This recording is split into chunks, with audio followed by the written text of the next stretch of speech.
तरतस्यार्थेष्वविज्ञासुरा तेने ब्रह्मरुदादिकवै मुह्यन्ति यस्य तेजोवारिमृदां यथा विनिमयो यत्र सर्वस्य दाम्ना स्वेन सदा निरस्तकुहकं सत्यं परं धीमहि सत्यं परं धीमहि सत्यं परं धीमहि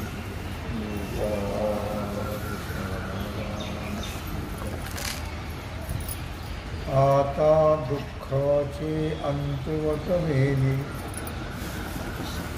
दोष काट्यांची जरी भरली तरी निजा विधानी घाली आसुरी ते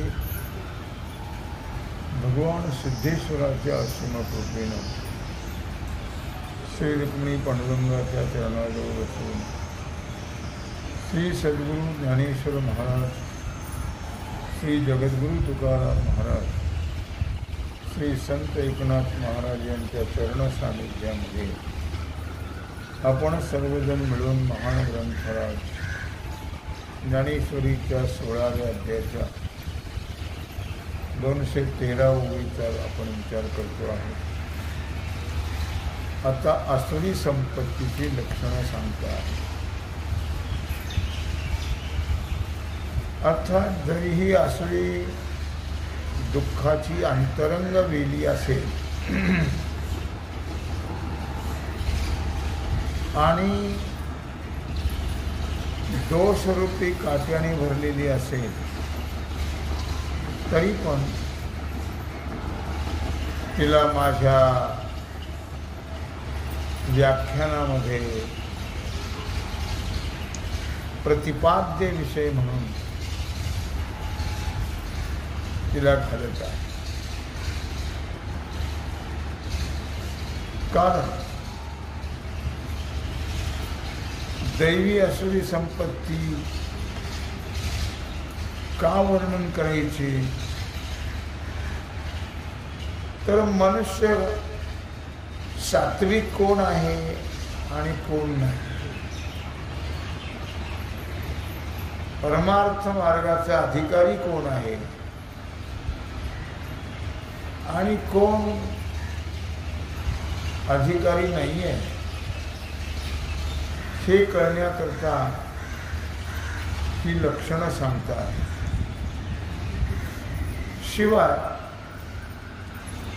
आपल्या ठिकाणी असणारे काही दोष असतील तर ते दोष आपल्याला कळावेत आणि ती दोष आपण घालवण्याचा प्रयत्न करावा. याच्याकरता हे व्याख्यान करत आहे. दोष करावे परित्याज्य त्याजावया लागी जाणावी जरी अनुपयोगी तरी ऐका ते चांगली श्रोत्र शक्ती. कारण असं जरी ही परमार्थ साधकाला विरोधी आहे, प्रतिकूल आहे, अनुकूल नाही आहे. असुरी संपत्ती परमार्थाची साधना करणारा जो आहे त्याला अनुकूल नाही आहे, प्रतिकूल आहे, अनुपयोगी नाही आहे. ती उपयोगी नाही, अनुपयोगी आहे. तेव्हा ती व्याख्यान करण्याकरता तिचं जे महत्त्व सांगायचं आहे ते केवळ त्यागण्याकरता सांगायचं आहे. टाकण्याला योग्य काय आहे आणि घेण्याला योग्य काय आहे, कोणती संपत्तीचा स्वीकार करावा आणि कोणत्या संपत्तीचा त्याग करावा. संपत्ती म्हणजे दैवी असावी. संपत्ती कोणी टाकत नाही, कसली असली तरी. टाकतात टाकात लागते. तुम्ही जरी नाही म्हटलात तरी तुम्ही काही बरोबर नेणार. टाकणं फार गरजेचं आहे, टाकायला पाहिजे. पण एवढी उदार अंतःकरणाची वृत्ती नाही आहे. तिचा जर आपण त्याग केला तर आपली कीर्ती वाढेल, सत्कर्माचं पुण्य लाभेल, मोक्षाला कारणीभूत ठरेल. तरी पण टाकावं तर लागते, सगळ्याला माहिती आहे. पण टाकत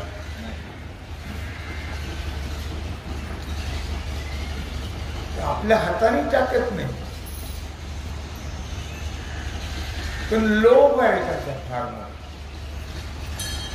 संपत्तीचा फार मोठा लोभ आहे. ती टाकल्या जात, घेतल्याही जात, बरोबर नेल्या जाते नाही. तरी पण मनुष्य तादात्म्य सोडायला तयार नाही. तादात्म्य नाही सोडलं तर काय होतं, त्याचे वाईट परिणाम होतात. काय वाईट होतं, त्याच्यामध्ये आपली वृत्ती गुंतून राहते आणि त्यामुळे कुठल्या योनीत भटकावं लागतं. कोणत्या फार मोठा तोटा जरी असं राहता येईल. म्हणून ती संपत्ती नाही. ती संपत्ती कोणी टाकायला सांगत नाही. टाकायला सांगितली नाही का,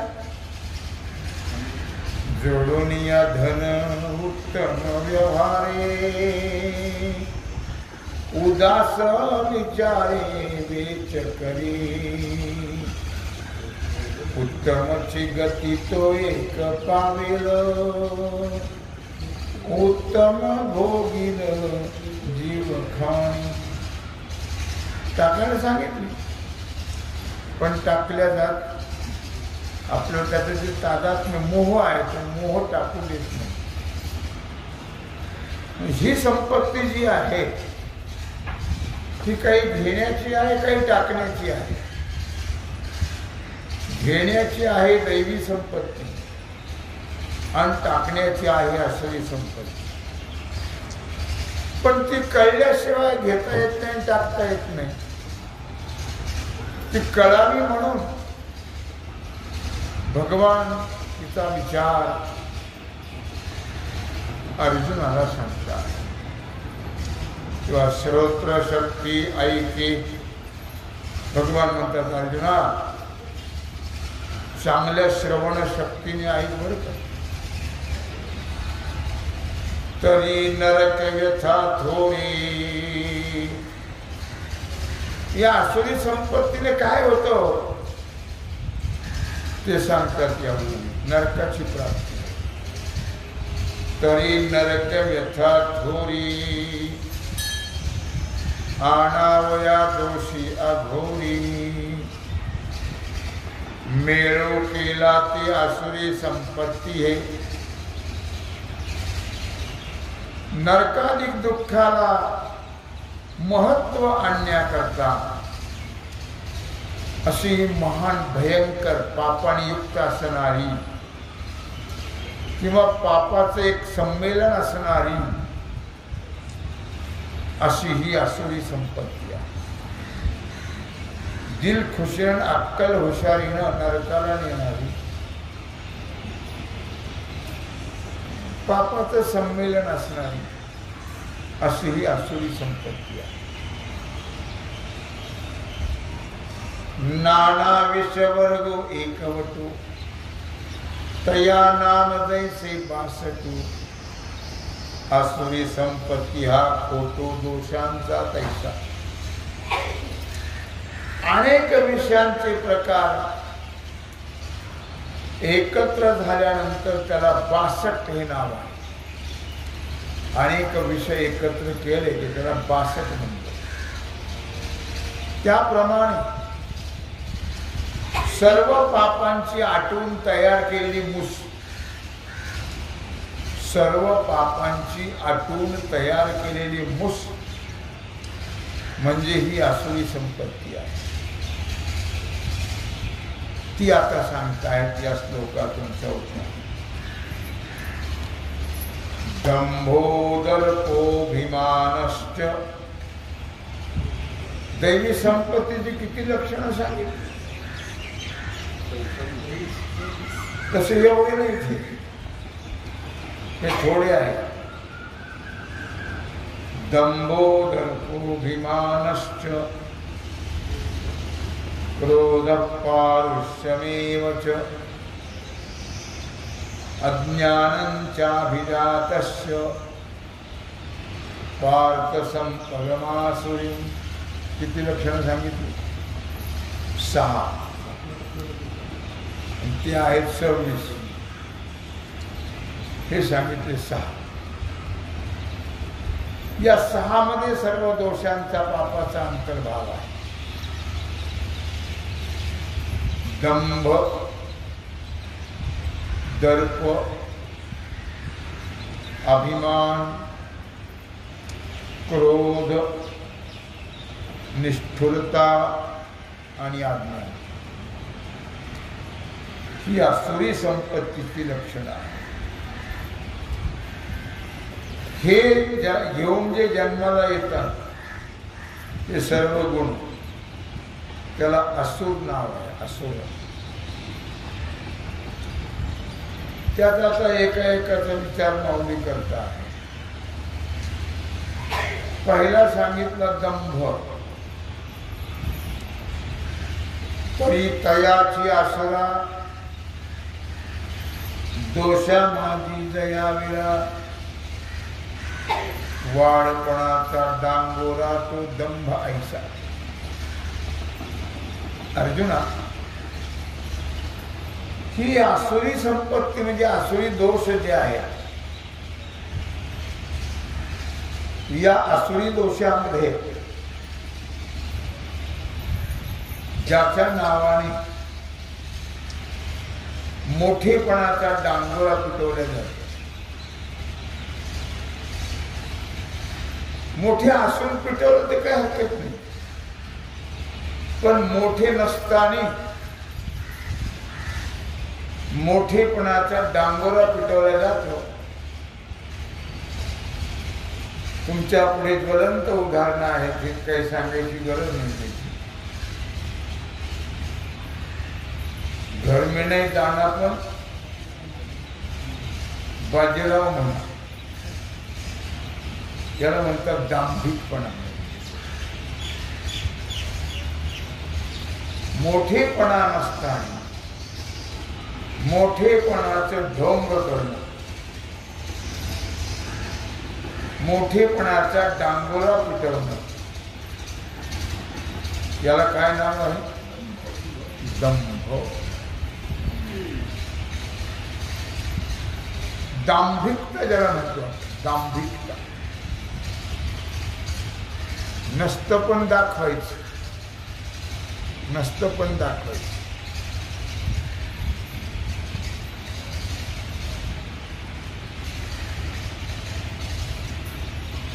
असे एक म्हण आहे,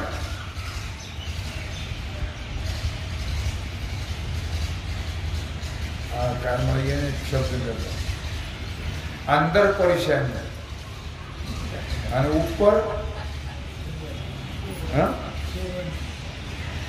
ऊपर शर्वाणी, अंदर परेशानी. तिथे गल्लीत राहतो.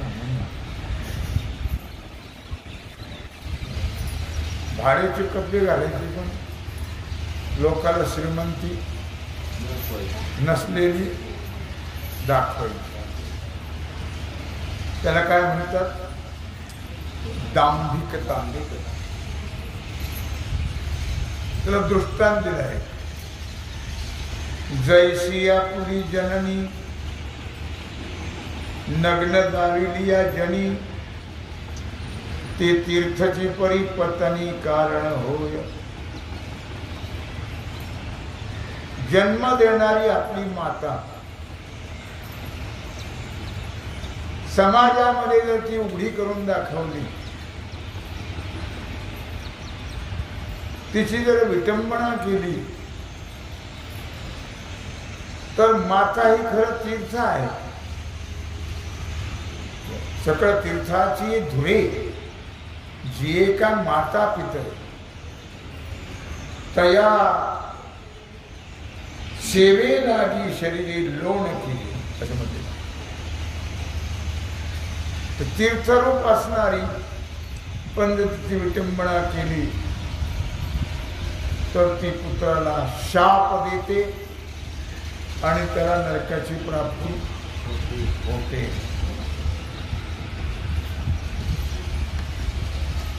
आणखी दृष्टांत दिला. का विद्या गुरुपदिष्टा बोभाळी या चोहता इष्टदा पर्यानिष्ठा हेतू होते. गुरुने उपदेश केलेला जो भाग आहे विद्या म्हणतात. गुरुने उपदेश केलेली जी विद्या आहे ती विद्या गुप्त ठेवावी लागते. पण ती गुप्त न ठेवता जर चव्हाट्यावरती अनाधिकार्यापुढे दाखवली किंवा ओरडून सांगितली अनाधिकार्याला, तर ती खरं म्हणजे इष्टफल देणारी आहे, पण दुष्टकृत्यामुळे अनिष्ट फल प्राप्त. कोणाला सांगावं कोणाला सांगू नये हे कळलं पाहिजे. म्हणून महाराजांचं एक प्रमाण, अधिकार तैसा करोपदेश, अधिकार तैसा करोपदेश, सायोज त्यास तेची द्यावे मुंगीवरी भार. घालिता काय म्हणतो, गजाचे पालन, मुंगीवरी भार घालिता पालन. उपदेश कोणाला करावा? अधिकार तैसा करोपदेश, साहे ओझे त्यास देवी देवा द्यावे तेची द्यावे. मुंगीवरी भार गजाचे पालन, घालिता हे कोण कार्य सिद्धी. मुंगीवर हत्तीची अंबारी घातली तर नाही जमत. अधिकार जसा असेल तसा उपदेश करावा लागतो. उगीच अनाधिकाराला जर उपदेश केला तर ते दंभाला कारण आहे, दोषाला कारण आहे आणि अधोगतीला कारण आहे. विद्या ही कोणाला द्यावी हे कळलं पाहिजे, उपदेश कोणाला करावा हे कळलं पाहिजे. कोणालाही उपदेश केला तर ते सांडी विखुरी जात, त्याचा उपयोग होत नाही. म्हणून अधिकार संपन्न, वेदांत शास्त्रात सांगितलं साधन चतुष्टय संपन्न असेल त्यालाच वेदांत सांगावं, कोणालाही सांगू नाही. म्हणून नाही तर मत्सराला कारण होते, दंभाला कारण होते, असं होऊ नये. म्हणून कोणालाही आपल्याला खूप वाटतं म्हणून कोणालाही सांगून काय उपयोग होतात. आपल्याला असं वाटतं सगळ्यांचा उद्धार व्हावा म्हणून तळमळीनं मनुष्य सांगतो, पण ते कोणाला सांगावं हे कळलं पाहिजे. नाही तर सांगणाऱ्याच्या गळ्यात घोंगडे येते असं प्रकार आणि सद्गुरूच्या आज्ञेचाही भंग होतो आणि अधोगती प्राप्त होते त्या दोषामुळे. पै अंगी बुडता महापुरी, जे वेगे काढी पहिलं तरी, ते नावची बांधली या श्री बुडली जैश. महापुरात बुडत असताना नाव ही पाण्याच्या बाहेर काढणारी आहे, नाव ही तारणारी आहे. पण तीच नाव जर डोक्याला बांधून उडी टाकली तर, तारणारी नाव पण बुडवल्याशिवाय राहणार नाही. कारण जी जीविता ती वाणिले दरी सेविता, तरी अन्नची पण नुसता होय विष. अर्जुना, अन्न हे जगण्याला कारण आहे. कलियुगामध्ये अन्नमय प्राण आहे. अन्न नसेल तर मनुष्य जगू शकत नाही, अन्नाविना जगू शकत नाही. अर्थात पण तेच अन्न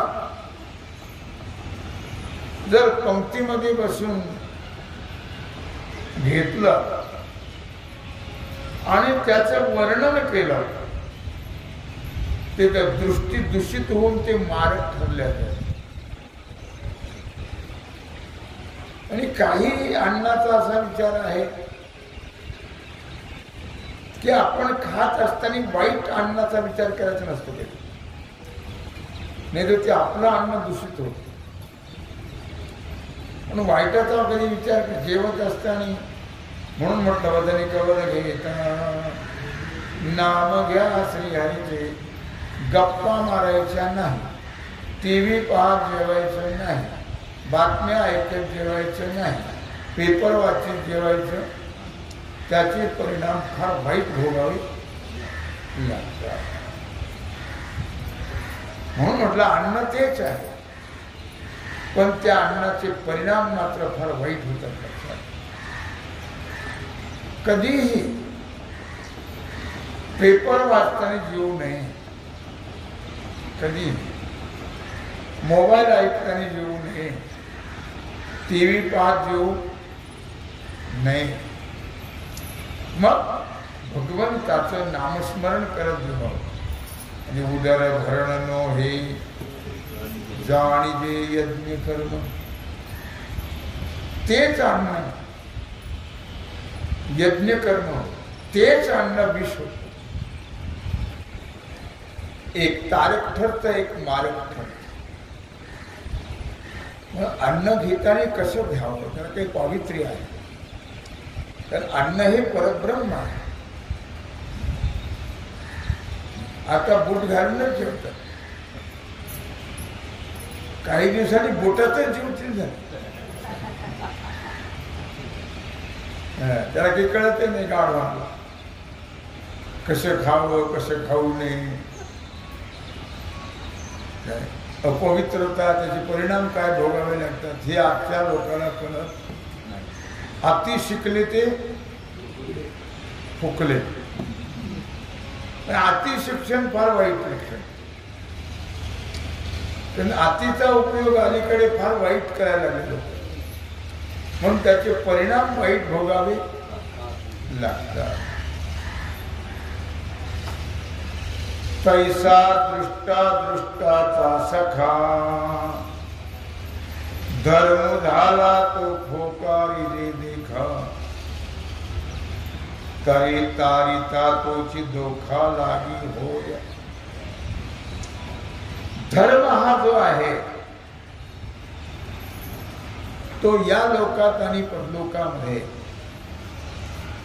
दृष्ट अदृष्ट फल देणारा मित्र आहे. धर्म, धर्म जीवाचा संगती, धर्माविन नाही गती असं म्हटलेलं आहे. धर्म हा जीवाचा मित्र आहे.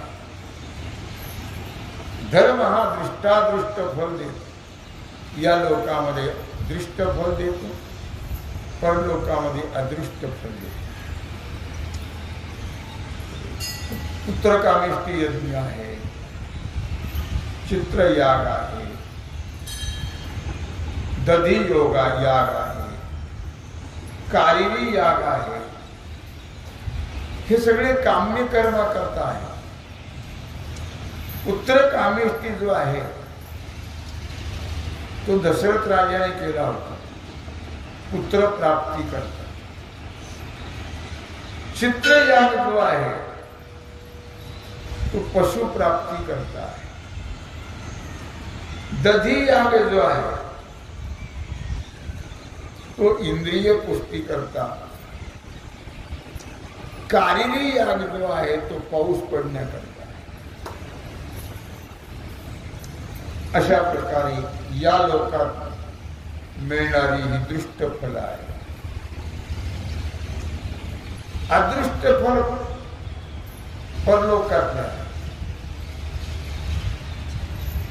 सत्य, अहिंसा, अस्तेय हे सामान्य धर्माचे समाजामध्ये केवळ परोपकारक,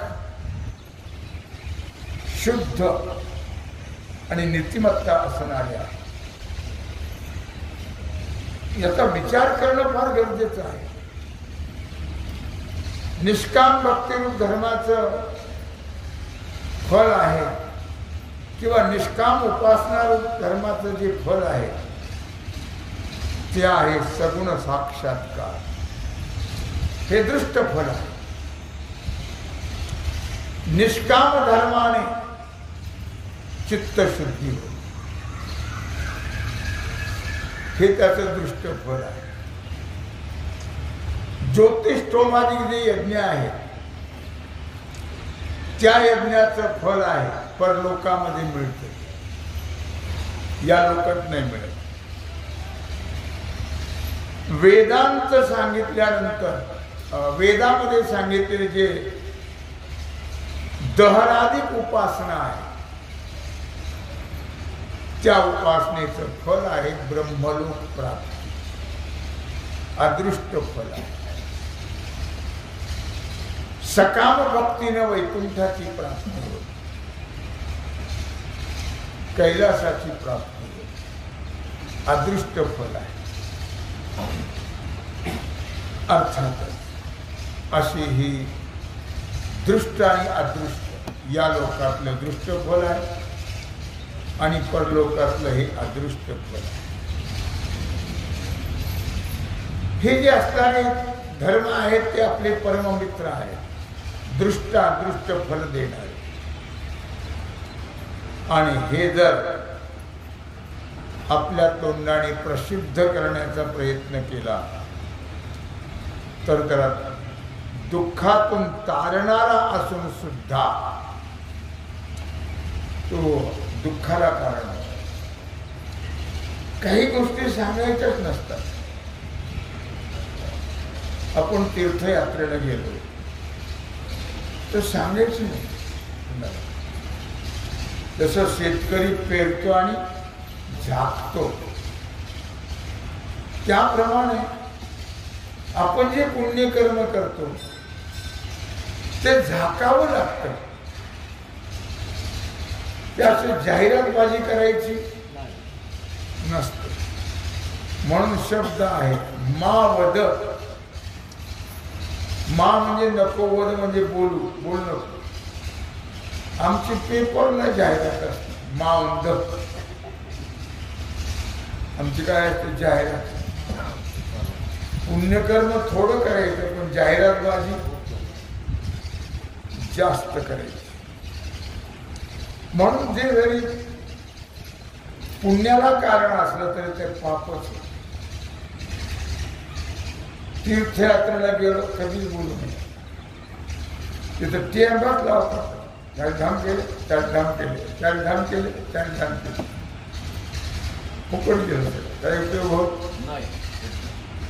आपण धर्म केला तर त्याचाही उच्चार करायचा, नाही तर तेही पुण्य फुकट जात. म्हणून म्हटलं म्हणून वाचेचा चौबारा घातलिया धर्माचा पसारा धर्मची तो अधर्म होय निरा तो दंभ ही दंभाची लक्षण सांगितली सगळी आतापर्यंत करून येते करणं केलेलं जाहिरातबाजी करत राहणं त्यामुळे धर्म आहे तो पण अधर्म होतो त्यालाच म्हणतात दंभ तेव्हा अशा प्रकारे 6 पैकी एकाच लक्षण सांगितलं बाकीचे जे 5 आहेत अजून राहिले तो भाग आणि याची सेवा भगवत चरणी समर्पित करतो राहिलेला सेवेचा भाग उद्या पुंडलिक वरदा